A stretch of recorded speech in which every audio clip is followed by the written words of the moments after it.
emergency surgery goes haywire. I was clinically dead for 5 minutes and 42 seconds. A single mother comes back to life, unaware her escape from death has unleashed a dark force, intent on her destruction. Something was going on, something unexplainable. I was petrified. I felt terrified. In America, there is real evil. It lurks in the darkest shadows in our most ordinary towns. Between the worlds we see and the things we fear, there are doors. When they are opened, nightmares become reality.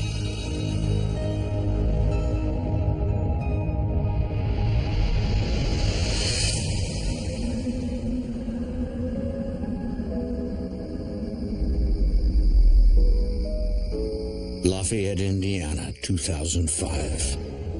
Single mother Victoria Denier works hard to provide a good life for her daughter Anna. Can I sleep in your room tonight? No, sweetie. You have to stay in here with Mozart. He needs you. Mom, Yes, can we go to the park tomorrow? of course. Holding down a full-time job while finishing her master's in biology at Purdue University is not easy. But it seems life is good for the moment. But then, early one morning in June, a sudden attack of intense pain sends Victoria to a hospital for an emergency appendectomy. Before surgery, a nurse's mistake causes her to be overdosed with 2 powerful pain medications. Moments later, her heart stops.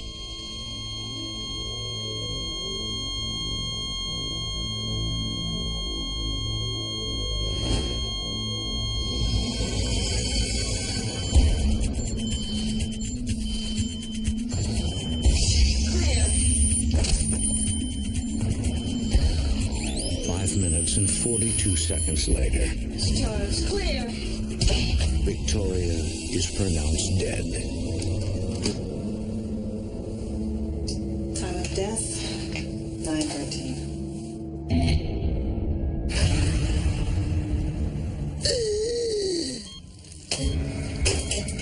Victoria? I was basically clinically dead for 5 minutes and 42 seconds. When I came to, I remember that they had me surrounded. Where am I? You're in the hospital. We thought we'd lost you. When they first told me, it felt a little bit awkward. I didn't know how to react and I didn't know how to respond. I mean, how do you act when someone tells you you've died? It's kind of a lot to take in. Am I okay? You will be. I know that most people report seeing a bright light or a tunnel or people. I didn't see anything. What Victoria sees isn't light. It's darkness. 24 hours after returning from the dead, Victoria is released from the hospital. She feels strong enough to give her home a good spring cleaning, starting in the attic.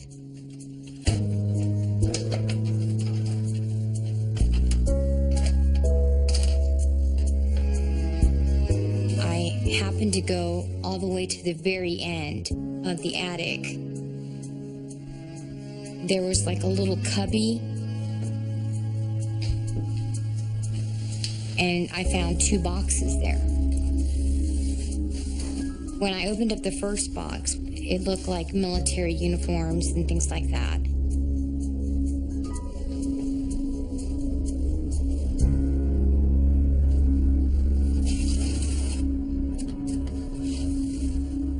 The second box I opened up, I found a helicopter.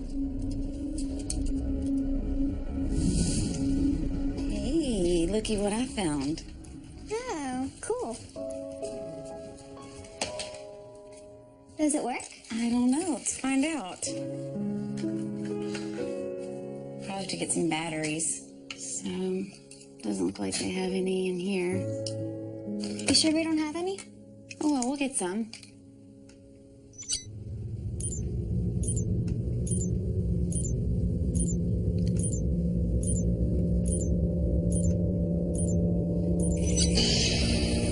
Out of the blue, the whole propeller just started going. It was going really, really fast.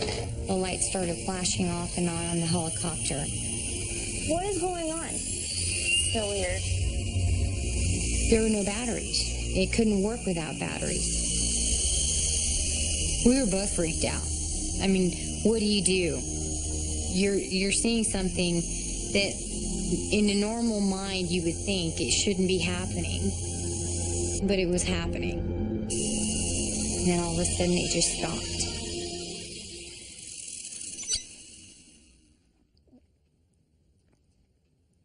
Are you sure there's no batteries in there?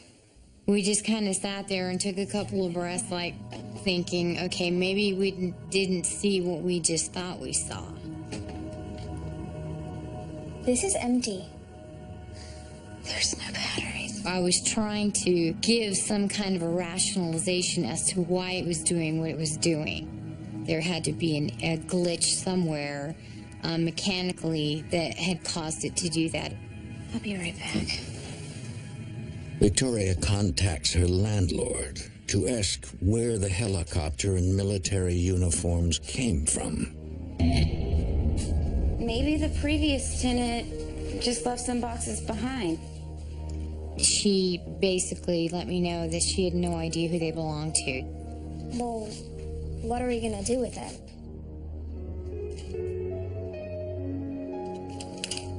Nothing.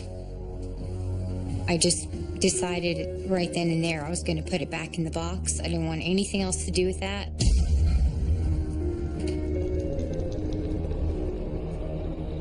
Who owned the items found in the attic? The answer remains a mystery. I put it back exactly where I found it and didn't touch it again after that.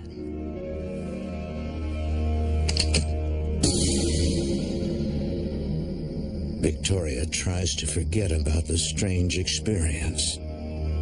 But 3 weeks later, something happens that makes the helicopter incident look like child's play.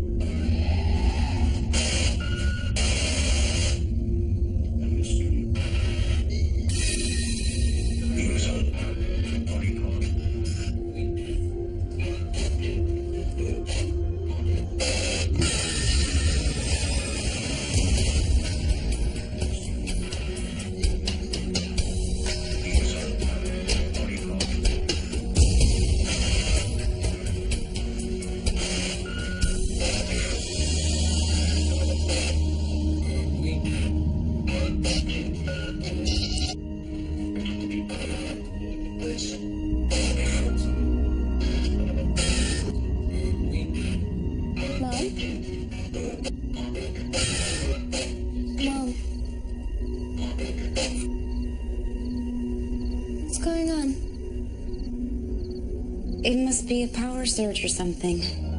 It's nothing to worry about. Okay? Come on, let's go back to bed. When I went into my bedroom, within 5 minutes, it came back on and it did the exact same thing. When I went back into the living room, the TV shut off. I went back into my room and then it didn't do anything for the rest of the night. I swore it had to have been something electrical. I didn't really think much of it at that time. A toy with a mind of its own. A TV that turns on by itself. Could they just be power glitches? Or is there something else in the house? Later that night.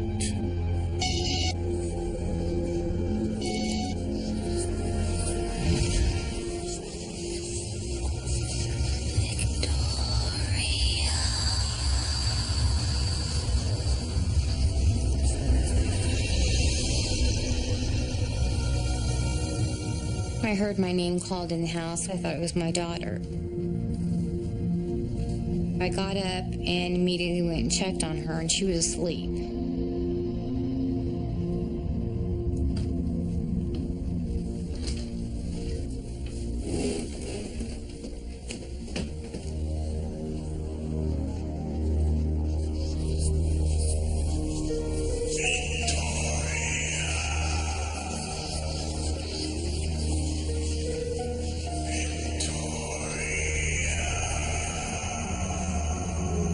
This time, I realized that it was a man's voice. It wasn't my daughter calling me. That really kind of sent me into shock because there was no man in my house. It was just my daughter and myself.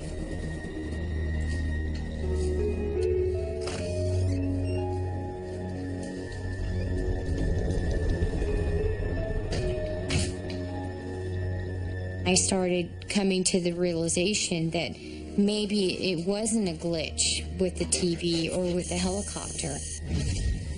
At that point, I felt like there was something in my house.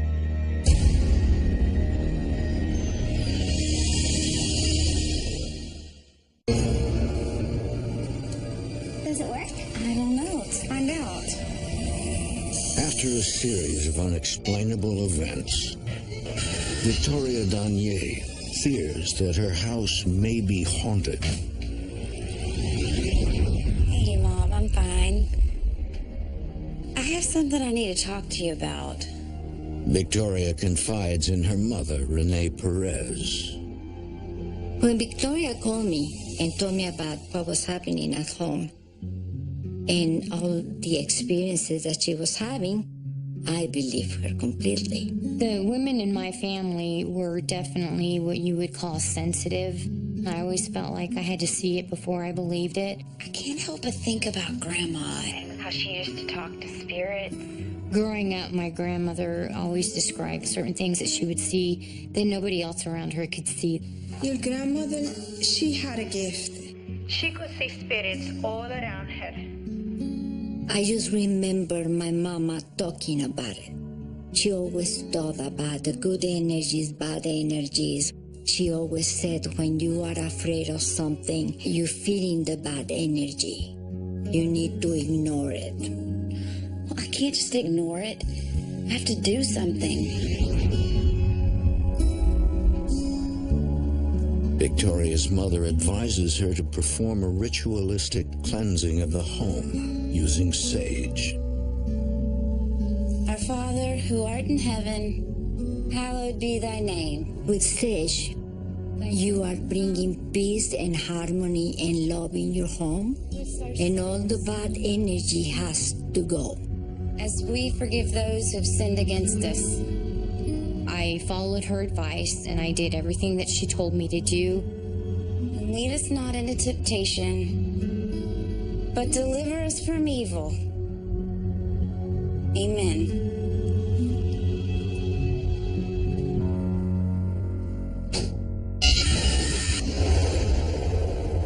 For a few weeks after that, that house remained calm. It felt really light and comfortable for a change. Victoria returns to a normal routine. She focuses on her studies. Mozart.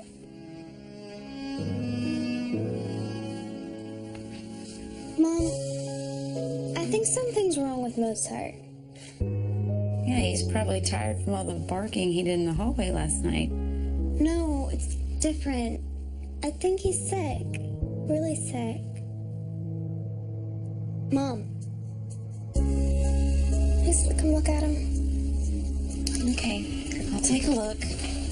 Between 2 to 3 months after we cleaned the house, my dog started acting a little bit strange. He got to the point where he didn't want to eat. He was barely drinking anything, and that was completely out of character for him. Come here. Are you okay? Come here. I got you. So I went ahead and I took him to the vet, and they did a complete workup on him, and the doctor basically told me that they couldn't find anything wrong with him. They told me maybe I needed to change his food or something to that effect, and I tried doing that, and he just didn't want to eat. His blood work looks fine.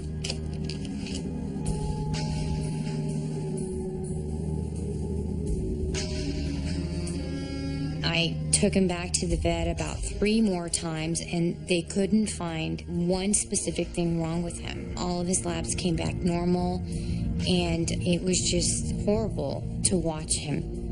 Medically speaking, he's fine. But obviously he's not. Sorry, there's not much else I can do for you. He was howling in pain. They couldn't figure out what was wrong with him. I just felt like something had been attacking him. Maybe I had stirred something up by going into the attic. Maybe they were angry because I had touched something that didn't belong to me. Victoria believes there's a connection between the paranormal activity in her house and her dog's illness. But she is unable to protect her beloved pet. We didn't have a choice. We weren't going to make him suffer. And at that point, we decided that the best thing to do was to put him to sleep. He's a good boy. But the pain does not stop with the passing of her dog. About a month and a half later, my cat started displaying the same symptoms. Is she gonna die? I don't know, honey. I don't know. I strongly felt that there was a connection. After we cleansed the house, all of a sudden it was almost like a retaliation, like telling me, you know what, you tried to get rid of me, but it's not working. I'm still here and I'm going to show you. That's what I felt, and I was so angry. My dog had to be put down. My cat was not going to get put down.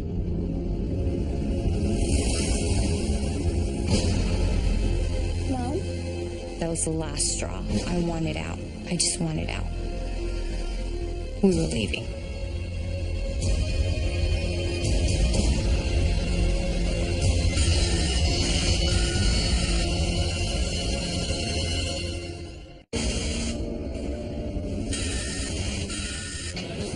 For Victoria Danier, the escalation of supernatural activity in her home, culminating in the death of her dog, convinces her to leave Lafayette, Indiana.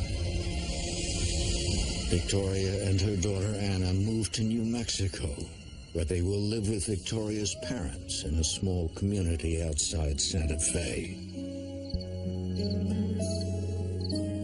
She looks forward to leaving behind the trauma of her old life and making a fresh start in a seemingly safe place.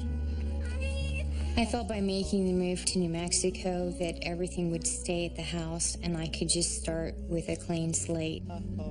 It was pretty emotional welcome to know that I have her home and my granddaughter. We were together after being separated for such a long time.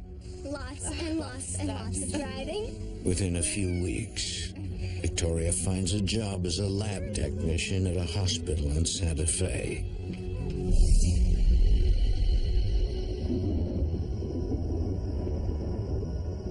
A month goes by without incident. Victoria is relieved to finally be leading a normal life. Then, one night,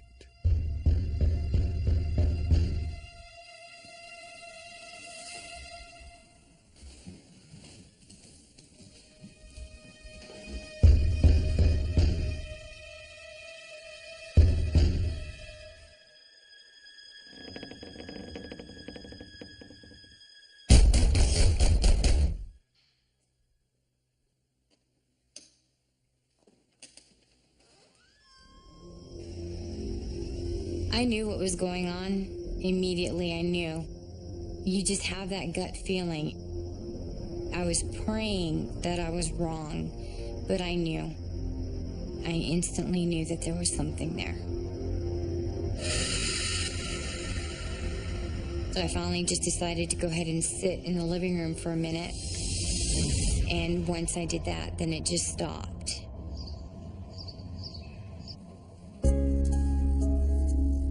Victoria tries to ignore her growing anxiety and focus on work. But she believes something is haunting her again.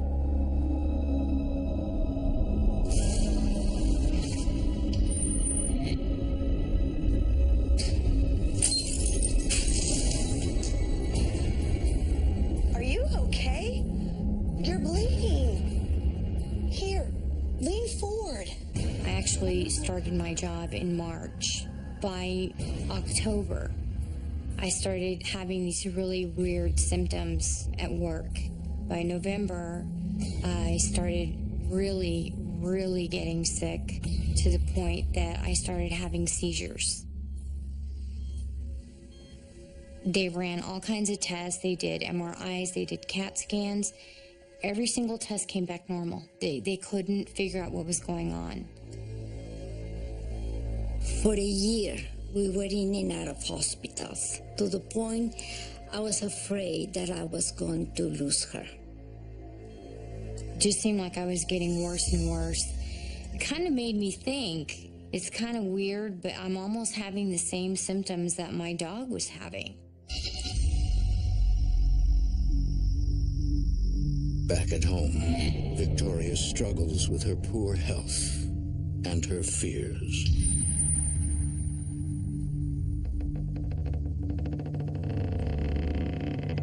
I just felt like there was something or someone staring at me. You just get that feeling that there's someone in the room with you.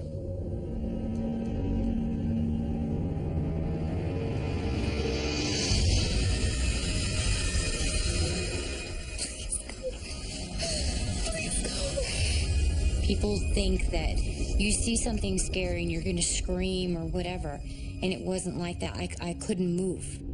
Please go on. Please go on.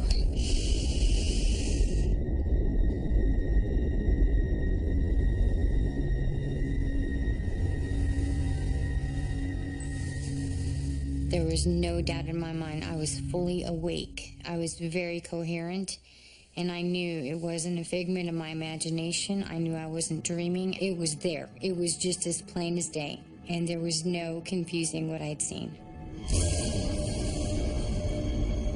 Over the next month, Victoria's condition gets progressively worse. Good. Another deep breath. She suspects that her chronic illness might have a supernatural cause, but she keeps looking for a rational cure. I had a doctor that actually stated that my symptoms were leaning toward lupus. Has anybody ever talked to you about that possibility? I can give you some medicine, and I think you'll feel better.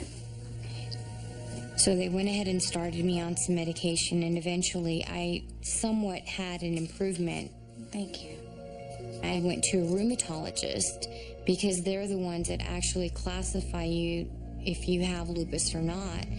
And when he ran the test, he told me that I didn't have it. I was showing symptoms, but I didn't have it. So it was almost like a mystery diagnosis. Regardless of the inconclusive diagnosis, Victoria feels better day by day and starts to take control of her life again. It was like I went from 1 minute to barely walking to the next minute I'm up and around and walking and doing fine. But there is one change. Anna?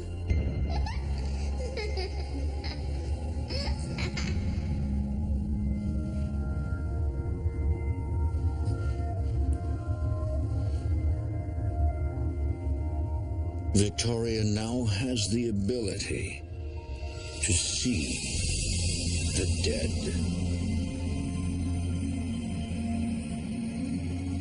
They didn't look like they were menacing at all. I just got that feeling they were kind of questioning what I was doing there, like I was on their turf instead of them being on mine.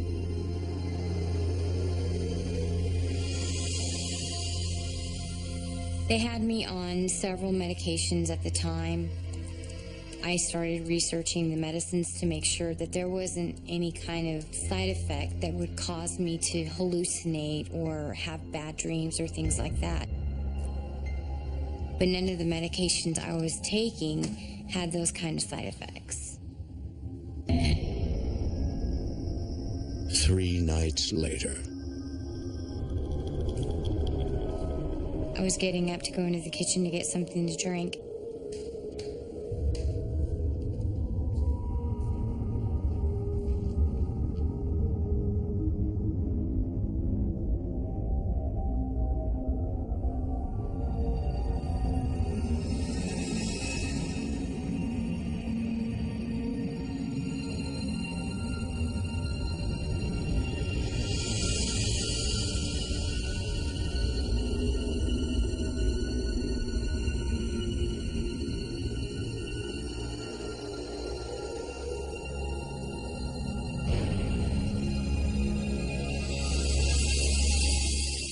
For more A Haunting, go to DestinationAmerica.com.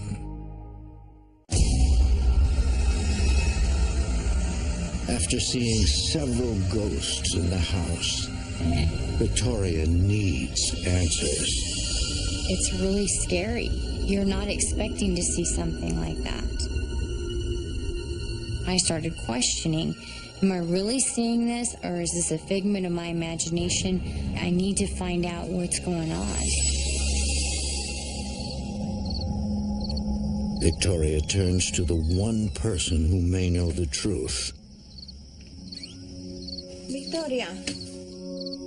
I remember talking to my mom and telling her, I don't want you to think I'm freaking out or anything, but I've been seeing some things.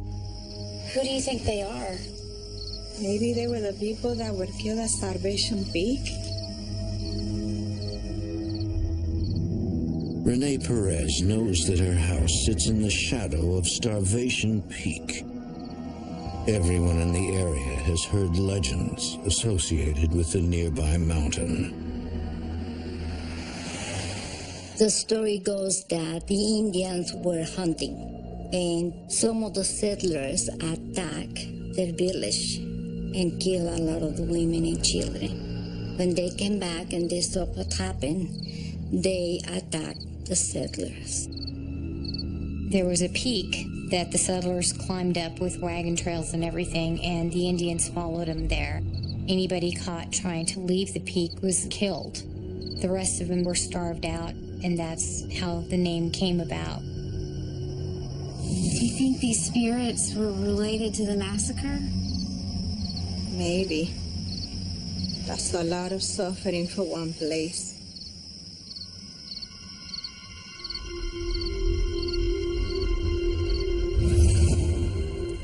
My mom decided that maybe we just needed to really give the house a good cleaning, smudge it, clean it, and do whatever we needed to do.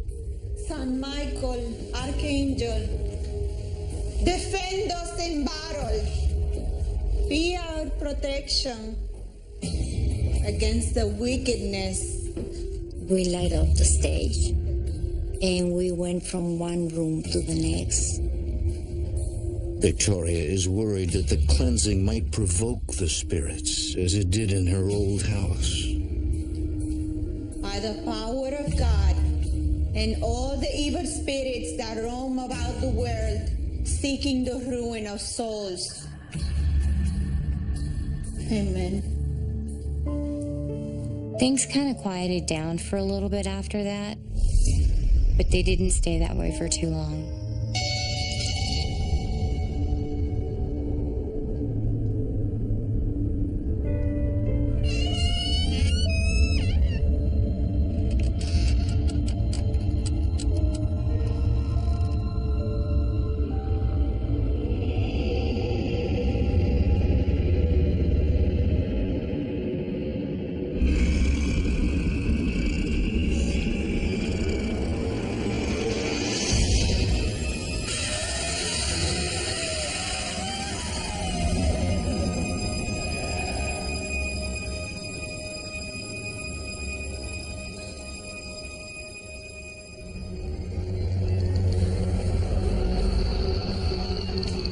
petrified.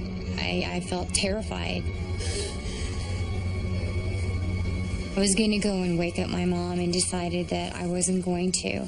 So I just stayed in the living room. I didn't go back to my room for the rest of the night. Victoria has suffered many sleepless nights, haunted by a dark entity that seems to target her and her alone.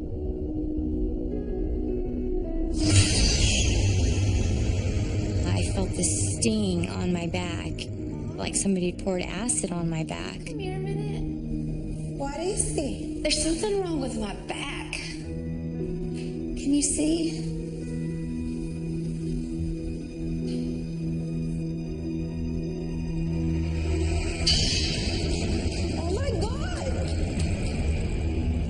Starting from the back of my right shoulder all the way down to the middle of my back, I had these 3 long gashes. How did you get these marks? And I said, what happened? Because it was, too far. She couldn't reach it, with her hands.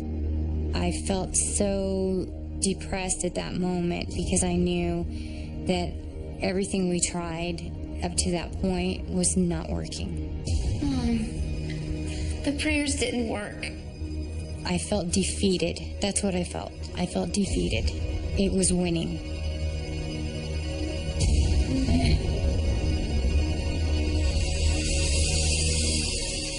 I was really, really scared, and I just kept thinking that at that point, we really needed to get some outside help. I went onto the internet and I started looking for paranormal groups around the area.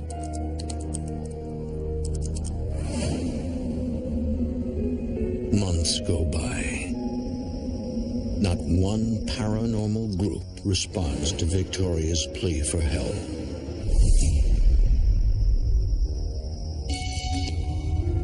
That was the lowest point that I've ever felt in my life because I didn't know how to control the situation, and I felt like I was at my wit's end and there was nobody there to help me.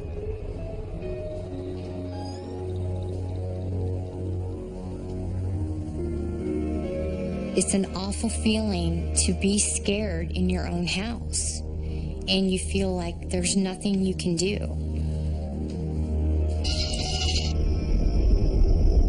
Finally, Victoria finds a group willing to offer assistance.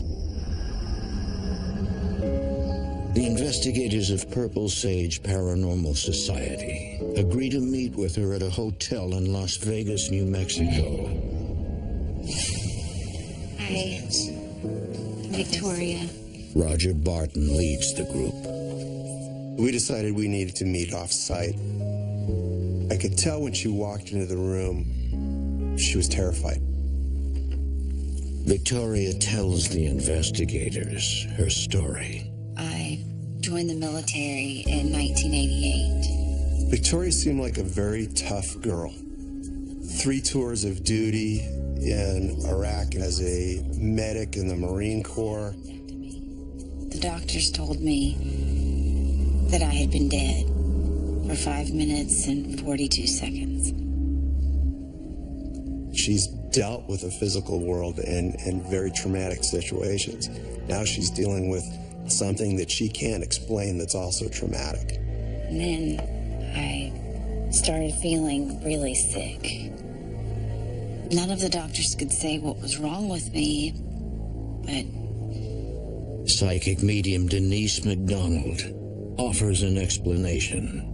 It seems to me that something is absorbing your energy.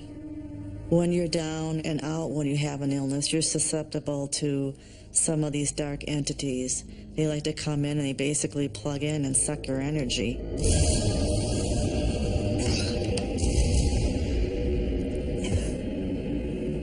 Excuse me. Suddenly I'm not feeling very well. I felt the pressure on my chest.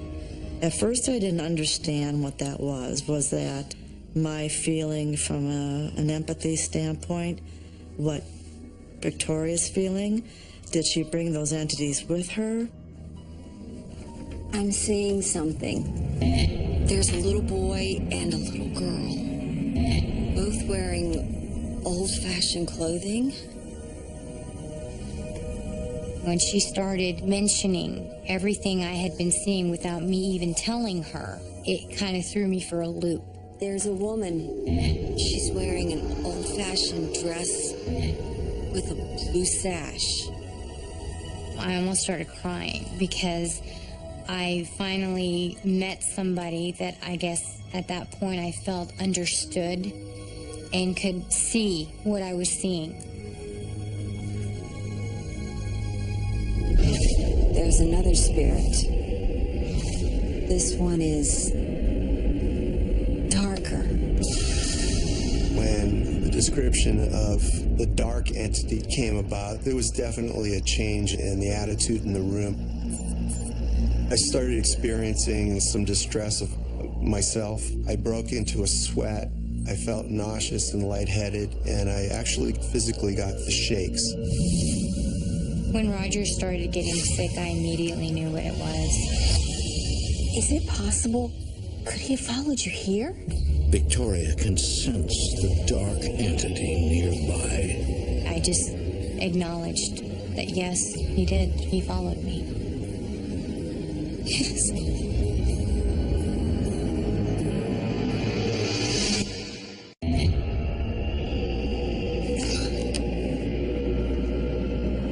While meeting with Victoria Danier, two members of the Purple Sage Paranormal Society suddenly fall ill. At the same time, group leader Roger Barton notices a spike in the reading on his electromagnetic field meter.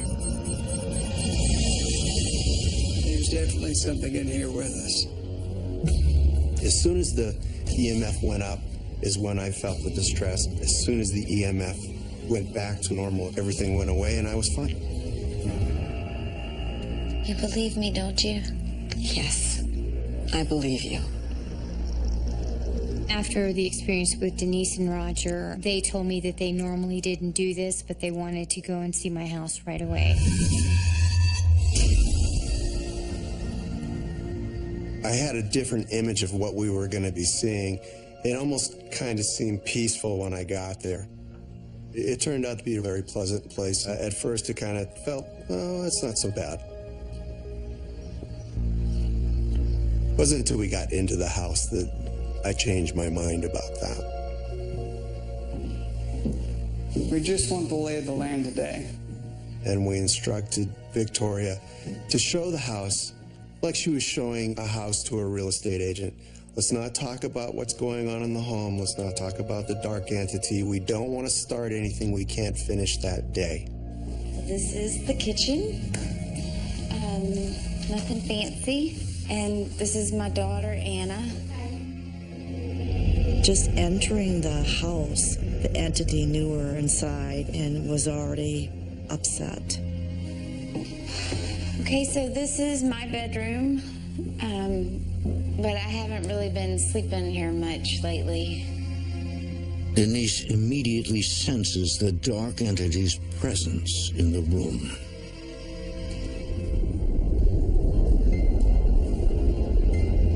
I felt his energy, his presence. I'm telling you, I'm downright scared.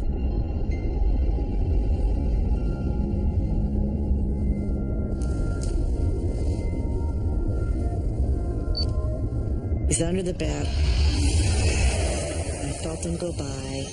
As I was standing there, I felt something pass by me. It was strange. It wasn't like the hair standing up on the back of your neck. It was much more dramatic than that. It was intense. It was an intense field of energy that moved across me. It moved from the bedroom to the bathroom. I immediately turned to the bathroom and took a picture. And what I saw in the viewfinder when the picture returned shocked me. I was looking straight with an entity in front of me. What was disturbing about it was that he had actually captured on film what I had been seeing.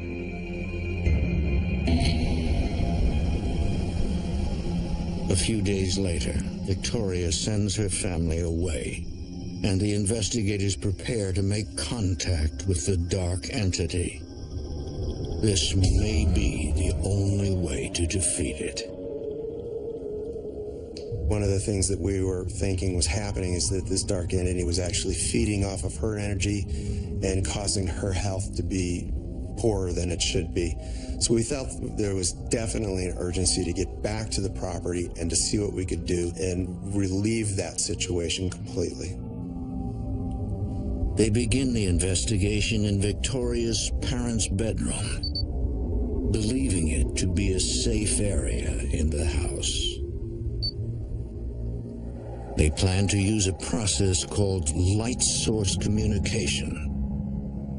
Light source communication is the use of two small flashlights that twist on and off. We turn them to where they're just off and put them on a stationary object. We're not holding them or touching them or anywhere near them. We back away from them and they're separate from us. The idea is that the entity has the strength to turn a flashlight on to answer a question. We want to know why you're here.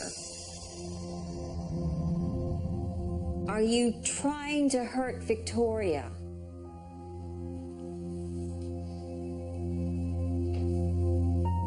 We actually went into Victoria's parents' room for a good half hour asking questions, and we weren't getting a response. However, once again, it was good that there's an intuitive there with Victoria. She and I both sensed that it was in that room. There is no doubt. Denise senses the entity does not like Roger.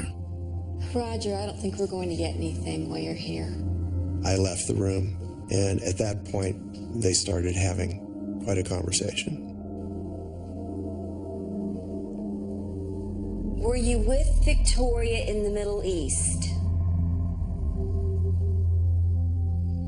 Were you with her on the night that she nearly died in the hospital? When the light goes on, that was an affirmative, a yes. We now know we had a connection. It was incredible. Did you follow Victoria here from her house in Indiana?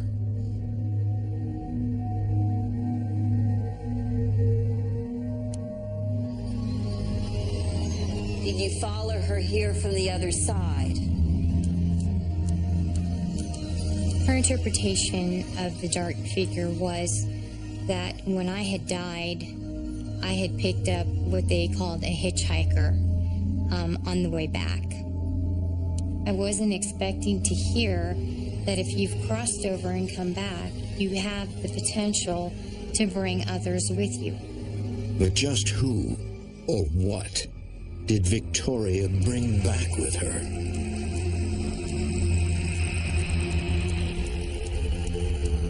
Denise, an intuitive medium, experiences emotions that tell her more about the spirit who is attempting to communicate. I felt, from an intuitive standpoint, that this was not a really good guy in life. He was angry in life. He did bad things in life.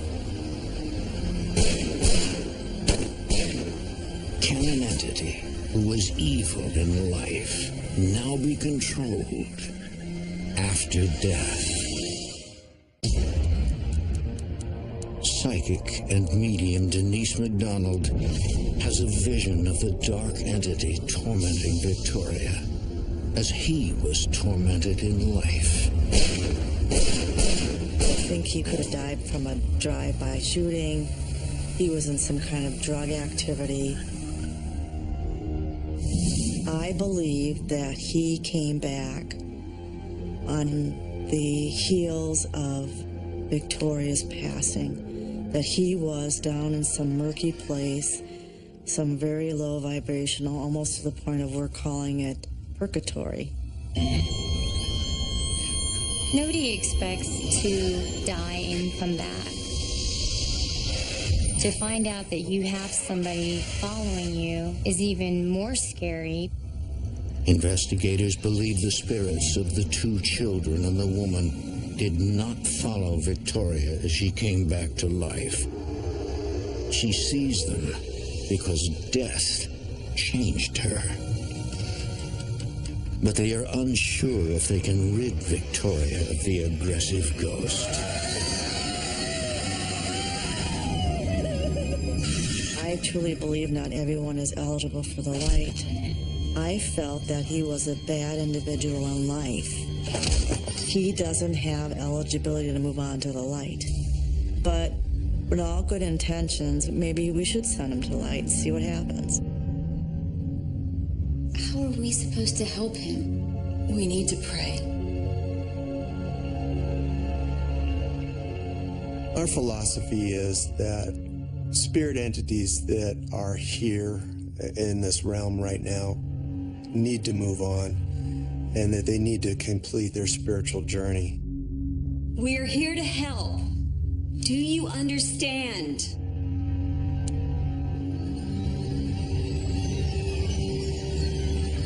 We're all going to pray for you. The prayer circle is usually the invocation, bringing on as much good energy as we could at this point to help him move on to wherever he needed to go. Are you ready? Let's join hands. We say a prayer, each one of us, and we bring on our own personal energy, whether it's our religion, our guides, whatever our moral compass is, to help evict or exorcise this entity from this environment. As we forgive those who've sinned against us. Amen. Amen. Can you see the light now?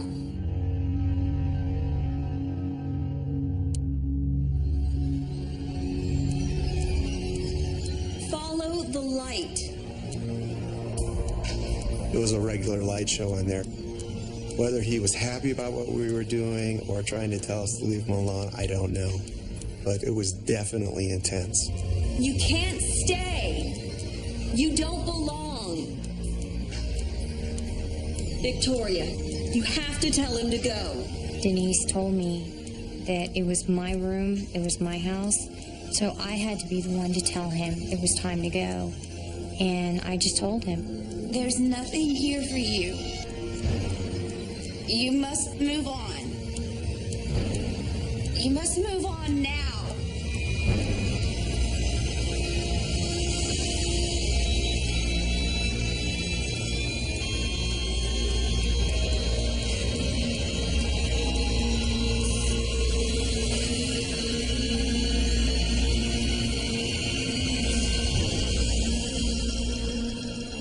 The minute she did that, it was like a switch got thrown.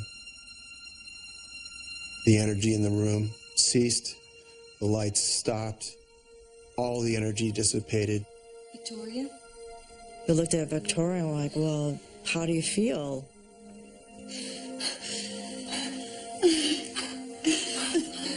It was this weight that just felt like it was lifted, finally. It was lifted. I felt at peace. There wasn't anything else that was going to hurt me or my family. Since Purple Sage Paranormal concluded its investigation, Victoria has not seen any further sign of the dark entity. Almost ready? Looks awesome. I hope you're hungry. Very. Can I go get your grandparents and tell them it's time to eat? But Victoria continues to see other spirits. The other ones could pretty much live collaboratively there. They were not individuals that were causing any difficulty. So you're always best served to leave those ones alone. Mom. Oh, you okay?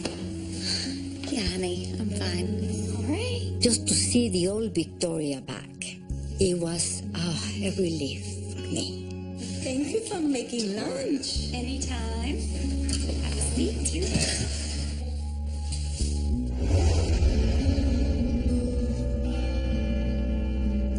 I do believe that the children and the woman are from the time of the massacre. They've been there for over 100 years. They will always be there. And that's fine. They're welcome.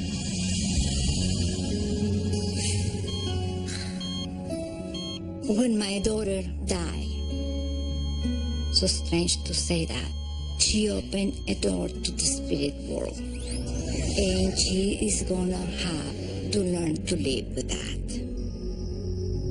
I truly believe that Victoria is currently a medium.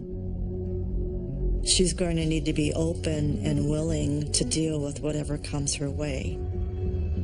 If there was a way for me to stop it, I wish I could. For some reason or another, I was chosen.